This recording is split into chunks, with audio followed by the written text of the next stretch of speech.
Hello everyone, आपका स्वागत है फिर से एक और नई वीडियो में। हमने पिछली वीडियो में देखा था इफ़ेक्ट ऑफ प्रेशर। किसके ऊपर देखा था? स्टेट ऑफ मैटर के ऊपर प्रेशर का क्या इफ़ेक्ट है। फिर हमने देखा था कि अगर हम गैस को प्रेशर दें तो उसे हम लिक्विड में चेंज कर सकते हैं।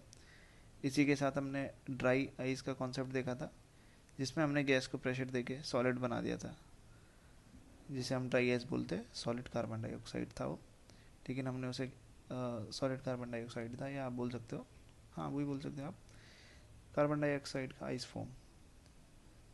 जब कभी आप उसे देखोगे उससे फ्लेम्स फ्लेम्स तो नहीं कहूँगा उसे, स्मोक सा निकलता रहता है, धुआं जैसा कुछ। ठीक है, तो बस इतना ही। और आज का कॉन्सेप्ट है हमारा इवेपोरेशन। तो इवेपोरेशन और बॉइलिंग, इनमें हमें डिफरेंस समझ लेना आज ही क्या होता है। ठीक है, तो जो मैंने लाइनिंग कर रखी है उसे पढ़ूंगा, उसके बाद कॉन्सेप्ट क्लियर हो जाएगा आपका। ठीक है, क्वेश्चन हमने कल कर लिए थे। तो नेक्स्ट टॉपिक हमारा इवेपोरेशन। तो इवेपोरेशन की बात करते हैं। सबसे पहले, change of state from liquid to vapour takes place without the liquid reaching the boiling point. तो किसी का स्टेट चेंज हो रही है, ठीक है, किससे हो रही है? आपकी लिक्विड से वेपर में चेंज हो रही है, लेकिन कंडीशन क्या है? इस बार बॉइलिंग पॉइंट रीच ही नहीं हुआ। जैसे आपने कभी देखा होगा कि आप जब कपड़े सुखाते हो अपने, ठीक है, आप कभी कपड़े कपड़े सुखाते हो, तो क्या आप बॉईल कर रहे हो कपड़ों को? नहीं, आपने धूप में सुखा दिया और कपड़ों में क्या है? पानी है। लेकिन यहाँ पर क्या हुआ? पानी आपका लिक्विड की फॉर्म में है, लिक्विड आपका गैस बदल गई, मतलब वेपर बन गए। लेकिन क्या हुआ कि वेपर बनने बनने के लिए उसे बॉइलिंग पॉइंट की ज़रूरत नहीं पड़ी। तो इसे ही इवेपोरेशन बोलते हैं, जिसमें आपका क्या हो रहा है? लिक्विड से वेपर बनना है, पर वहाँ पर बॉइलिंग पॉइंट की ज़रूरत नहीं पड़ रही है। मतलब बिना बॉइलिंग पॉइंट से कम टेम्परेचर पे भी क्या हो जा रहा है? लिक्विड का वेपर में परिवर्तन हो जा रहा है। ठीक है, in case of liquid, a small fraction of particle at the surface having higher kinetic energy is able to break away from the force of attraction of other particle and gets converted into vapor. This phenomena of the change of liquid into vapor at any temperature below its boiling point is called evaporation. तो ये पूरी definition दे दी है कि ऐसा होता है कि मान लो ये कपड़ा है, ठीक है, यहाँ पे पार्टिकल्स आपके क्या हो रखे, ये पार्टिकल्स है आपके, ठीक है, बहुत सारे वाटर के पार्टिकल है कपड़े के ऊपर। क्या हुआ कि सरफेस फिनोमेना होता है सबसे पहले ना, इवेपोरेशन आपका सरफेस फिनोमेना होता है, सबसे सरफेस पे ही काम करता है। ठीक है, अगर हम बॉइलिंग की बात करें, बॉइलिंग आपका बल्क फिनोमेना होता है। ठीक है, बल्क, क्योंकि जब आप बॉईल करते हो तो पूरा वाटर बॉईल होता है अच्छी तरीके से, एक एक पार्टिकल बॉईल होता है। सरफेस सरफेस फिनोमेना है इसमें। पहले सरफेस में क्या होता है? सरफेस के पार्टिकल वेपर में बदलते हैं, फिर जो नई सरफेस बनती है उसके पार्टिकल वेपर में बदलते हैं, ऐसे प्रोसेस चलता रहता है। ठीक है, तो हाई काइनेटिक एनर्जी हुई। काइनेटिक एनर्जी कैसे बढ़ेगी? जब इनका थोड़ा सा टेम्परेचर इंक्रीज होगा, और टेम्परेचर इंक्रीज होने के लिए आपके पास क्या है? बहुत सारी चीज़ें हैं आपके पास। रूम टेम्परेचर हो गया आपका, ठीक है, आपका सन हो गया, टेम्परेचर इंक्रीज हुआ। तो क्या होता है ये, इन्हें काइनेटिक एनर्जी मिलती है। काइनेटिक एनर्जी के बाद ये आपके वाटर वेपर में बदल जाते हैं। ठीक है, बस यही बात थी। अब हम बात करेंगे कि इन्हें कौन कौन से फैक्टर अफेक्ट करते हैं इवेपोरेशन को।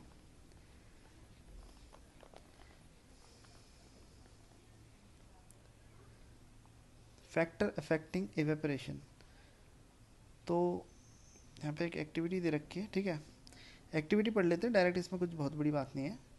Here take 5 millilitre of water in a test tube and keep it near a window और अंडर ए फैन। अब आपको 5 ml का क्या लेना है? वाटर लेना। 5 ml बहुत कम क्वांटिटी होती है, इसका वाटर लो। इतना वाटर लेना है आपको, टेस्ट ट्यूब में रखना है, और एक विंडो के पास रख दो या फैन के नीचे रख दो। और फिर 5 ml को क्या लो? चाइना डिश में लो, ओपन चाइना डिश, ठीक है, और विंडो और फैन के नीचे जहाँ भी रखना चाहो वहाँ रख दो। ठीक है,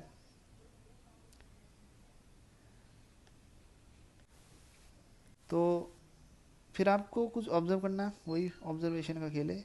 5 ml आपको एक और बार वाटर लेना है, China dish, and keep it inside cup board. अब इसे कप बोर्ड के नीचे रखो, और on a shelf of your class, क्या क्लास, हाँ, फिर आपको वही करना है, रिकॉर्ड करना है, रूम टेम्परेचर को रिकॉर्ड करो, टाइम चेक करो कि भाई इवेपोरेशन में कितना समय लगा, रेनी डे में भी इसी एक्टिविटी को दोहराओ वगैरह वगैरह, ठीक है। What do you infer about the effect of temperature, surface area and wind velocity on evaporation. बस यही इफेक्ट आपको बताना है, तो वही मैं आपको बता देता हूँ, ठीक है। सबसे पहले अगर आप सरफेस एरिया बढ़ा देते हो, क्योंकि ये सरफेस फिनोमिना है जैसे मैंने बताया, तो सरफेस एरिया जितना बड़ा होगा उतना उतना क्या होगा, ऊपर के पार्टिकल्स को काइनेटिक एनर्जी मिलेगी, उतने ही ज़्यादा पार्टिकल्स आपके वाटर वेपर में बदलेंगे। तो ये आपको क्या करेगी, इवेपोरेशन को बढ़ाने में मदद करेगी। तो सरफेस एरिया इंक्रीज़ हुआ तो इवेपोरेशन भी इंक्रीज़ होगा। अगर आपने टेम्परेचर बढ़ाया तो भी आपका इवेपोरेशन इंक्रीज़ होगा। अगर आपने ह्यूमिडिटी कम कर दी, ह्यूमिडिटी क्या होती है, ह्यूमिडिटी होती है कि आपका एनवायरनमेंट समझ लो, आपके चारों ओर जो एनवायरनमेंट है, ठीक है, आप कह सकते हो एटमॉस्फेयर में कितना वाटर वेपर मौजूद है, ठीक है, उसे ही ह्यूमिडिटी बोलते हैं। डिपेंड करता है कि रिलेटिव लेना है आपको, इन टाइप ऑफ रिलेटिविटी लेना है, ठीक है, मतलब सॉरी ह्यूमिडिटी लेना है, दो टाइप की ह्यूमिडिटी होती है ना, तो वो बाद में पढ़ेंगे, वो आपका कॉन्सेप्ट नहीं है, ठीक है। आपको बस इतना पता होना चाहिए ह्यूमिडिटी क्या होता है, एटमॉस्फेयर में भी कुछ ना कुछ वाटर वेपर मौजूद है। अगर वाटर वेपर ज़्यादा होगा तो क्या होगा, आपका इवेपोरेशन कम होगा। अगर वहीं आपकी ह्यूमिडिटी कम हो गई, ह्यूमिडिटी कम होने पे क्या होगा, आपका इवेपोरेशन हाई हो जाएगा, ठीक है। अब देखो, एयर में पहले से वाटर वेपर मौजूद है, इसका मतलब ह्यूमिडिटी हाई है, एच समझ लो, एच हाई है। जब पहले से ही वाटर वेपर मौजूद है तो और वाटर वेपर नहीं आ पाएंगे, क्योंकि एयर की भी एक कैपेसिटी होती है कि वो कुछ लिमिट तक ही वाटर वेपर को होल्ड कर सकता है, ठीक है। उस बंदू को ओसांग कहते हैं वैसे, ठीक है, हिंदी में बता रहा हूँ, लेकिन देखो आपके अभी काम का नहीं है ये सब ना सब। तो ऐसे समझो, ह्यूमिडिटी जब पहले से है तो और ह्यूमिडिटी नहीं बढ़ेगी, तो ह्यूमिडिटी कम होगी तो इवेपोरेशन बढ़ेगा, ठीक है। तो decrease in humidity, evaporation increase. अगर आपने विंड स्पीड को बढ़ा दिया तो विंड से क्या होता है, देखो विंड से क्या होता है, मान लो ये आपका क्लोथ है, ठीक है, क्लोथ के पार्टिकल है, क्लोथ के पार्टिकल आपके सरफेस एरिया के तहत, सरफेस एरिया फिनोमिना के तहत क्या हो रहा है, इसके पार्टिकल्स आपके वेपर में बदल रहे हैं, तो वेपर में बदल रहे हैं, विंड से क्या होगा, विंड इन वेपर को दूर ले जा लेगा। तो अब यहाँ पर खाली हो गया, और वेपर, फिर और वेपर प्रोड्यूस होंगे यहाँ से, ठीक है। तो ऐसे क्या होगा कि स्पीड बढ़ेगी इससे ना, इवेपोरेशन की और स्पीड बढ़ेगी, क्योंकि मैंने आपको बता दिया, अगर आपके एटमॉस्फेयर में पहले से वाटर वेपर मौजूद है तो और वाटर वेपर निकालने के लिए, मतलब निकालने के लिए नहीं, प्रोड्यूस होने के लिए आपका बहुत समय लग सकता है, ठीक है, बहुत ही ज़्यादा। तो आप स्पीड विंड बढ़ा दो, जिससे वो वाटर वेपर चला जाएगा कहीं और जो पहले से मौजूद है, नया वाटर वेपर प्रोड्यूस हो जाएगा क्लोथ से, कपड़े से, गीले कपड़े से, ऐसे समझ लो, ठीक है। आई होप आप समझ गए होंगे। अब बात करेंगे इवेपोरेशन से कूलिंग क्यों होती है, ठीक है। In an open vessel, the liquid keeps on evaporating. The particles of liquid absorb energy from the surrounding to regain the energy lost during evaporation. This absorption of energy from surroundings make the surroundings cold. ठीक है। अब देखो, इसने कुछ बहुत भयंकर बात नहीं लिखी हुई है, नॉर्मल सी बात है, इसे समझ लेते हैं। देखो इवेपोरेशन हुआ आपका, ठीक है, अब इसमें क्या लिखा है उसे समझो। ये आगे आपका एक क्वेश्चन भी कर देगा, ठीक है। अब मैं बता देता हूँ, जैसे पार्टिकल्स है, लिक्विड के समझ लो, अब ये वाटर वेपर में बदले, ठीक है, डब्लू बनाते हैं, डब्लू वी, वाटर वेपर में बदले। तो क्या हुआ, वाटर वेपर में बदलने के लिए इन्होंने कुछ एनर्जी को एब्जॉर्ब किया, ठीक है।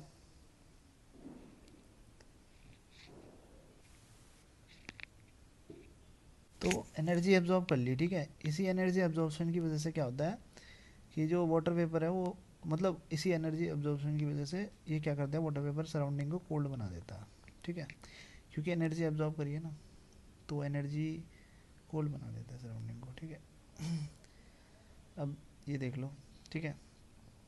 अब बात कर रहे थे एसीटोन का एग्जांपल ले लेते हैं। एसीटोन क्या होता है, नील पॉलिश रिमूवर होता है। आप उसे कभी अपने पाम पे रगड़ोगे ना, तो वो आपके पाम से एनर्जी को गेन करेगा, सराउंडिंग से भी एनर्जी को एब्जॉर्ब करेगा, तो सराउंडिंग को भी कोल्ड करता है और पाम को भी कोल्ड करता है, ठीक है। पाम को तो महसूस हो जाता है, अब सराउंडिंग इतना महसूस नहीं कर पाते हम, नॉर्मल सी बात है, क्योंकि इतने ज़्यादा मात्रा में होता नहीं वो एसीटोन, ठीक है, कि आपको सर्दी का अनुभव हो, केवल आपके हाथ को हो जाता है, ठीक है। अगला लिखा है why we should wear cotton cloth in summer. अब ये क्वेश्चन समझ लो कि समर में हम कॉटन क्लोथ क्यों पहनते हैं। लेते हैं the heat energy equal to the latent heat of vaporisation is absorb from the body leaving the body cool. Cotton being a good absorber of water helps in absorbing the sweat and exposing it to the atmosphere for easy evaporation. देखो क्या होता है cotton में, cotton में आपका क्या है, cloth है, ठीक है। मान लो आपने कॉटन का कपड़ा पहन रखा है, ये रहा आपका कॉटन का कपड़ा। अब ये कॉटन का कपड़ा क्या हो गया, आपका गीला हो गया, ठीक है, अब ये वेट हो चुका है। अब क्या होगा, देखो कॉटन का कपड़ा हो गया गीला, अब आपने इसे पहन रखा है, तो अब इसमें है कुछ वाटर के पार्टिकल। तो मैंने आपको बताया था कि जब ये वाटर के पार्टिकल इवेपोरेट होते हैं तो सराउंडिंग से एनर्जी को एब्जॉर्व कर लेते हैं, जिससे सराउंडिंग को ठंडा बना देते हैं। तो आपकी टी शर्ट से एनर्जी को एब्जॉर्व किया, मतलब कॉटन की जो आप वो थी, और आपके सराउंडिंग से एब्जॉर्व किया, वाटर वेपर बन गया, ठीक है, एटमॉस्फेयर में एक्सपोज हो गए, ठीक है, वाटर वेपर बन गया, ठीक है। इवेपोरेशन हो गया, वाटर वेपर हम एकदम नहीं कह सकते, बहुत हाई लेवल का वाटर वेपर नहीं कह सकते कि बहुत ही तकड़ा वाटर वेपर बन गया हो। वाटर वेपर ऐसे समझ लो बस, जब भी मैंने यहाँ पे इवेपोरेशन में वाटर वेपर का यूज़ किया ना, उसे मतलब वो वाला वाटर वेपर मत समझ लेना जो बॉइलिंग के साथ निकलता है, वो स्टीम हो गया, बॉइलिंग के साथ जो निकलता है ना स्टीम, बहुत ही वो बहुत गर्म होती है। ये वेपर समझ लो बस एक तरीके से, ये है बस वाष्प है बस, ठीक है। तो इसने क्या करा, एनर्जी को ऑब्जॉर्व किया और वाटर वेपर में बदला और कूलिंग कर दी, तो इसलिए कॉटन को पहनते हैं, ये बस रीज़न, और कुछ रीज़न नहीं है। क्योंकि कॉटन आपकी पानी को भी एब्जॉर्ब कर लेता है, और उस पानी को जो एब्जॉर्ब किया उसे सन के सामने एक्सपोज कर दिया। अब जब वो जो वो पानी है वाटर वेपर में बदलेगा तो क्या होगा, सराउंडिंग से एनर्जी लेगा, तो कॉटन को भी ठंडा करेगा और उसको भी ठंडा कर देगा, किसको, थोड़ा एटमॉस्फेयर को भी, ठीक है।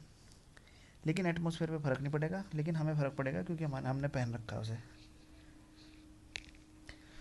Y do we see water droplets on the outer surface of the glass containing ice cold water.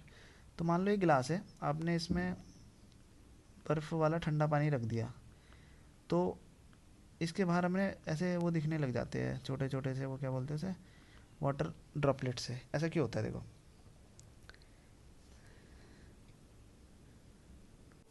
जब हम कहीं बैठे हैं ना तो वाटर वेपर मौजूद है वहाँ पर, तो वाटर वेपर क्या होता है, वाटर वेपर इसके कांटेक्ट में आएगा और एनर्जी लूज़ कर देगा। पहले तो उसने एनर्जी ऑब्जॉर्व करी थी जब इवेपोरेशन हुआ था, इवेपोरेशन के समय उसने एनर्जी एब्जॉर्व करी थी और वाटर वेपर बन गया था। कि अब क्या होगा कि वो वाटर वेपर है, पहले बहुत सारे वाटर वेपर होते हैं हमें दिखते नहीं, नॉर्मल सी बात है, वो गिलास पे टकरा है, एनर्जी लूज़ करी और क्या बन गए, लिक्विड बन गए, तो स्टेट चेंज होगी ना, तो वाटर वेपर से लिक्विड भी बनेंगे, ठीक है। तो ये बात है और कुछ नहीं है, आई होप आप समझ गए होंगे। तो अब कुछ क्वेश्चन रह गए, ठीक है, अब सारे क्वेश्चन ही रह गए, ठीक है, इन्हें हम अगली वीडियो में देखेंगे। इस वीडियो के लिए इतना ही, वीडियो देखने के लिए धन्यवाद। Hope that you got some insight.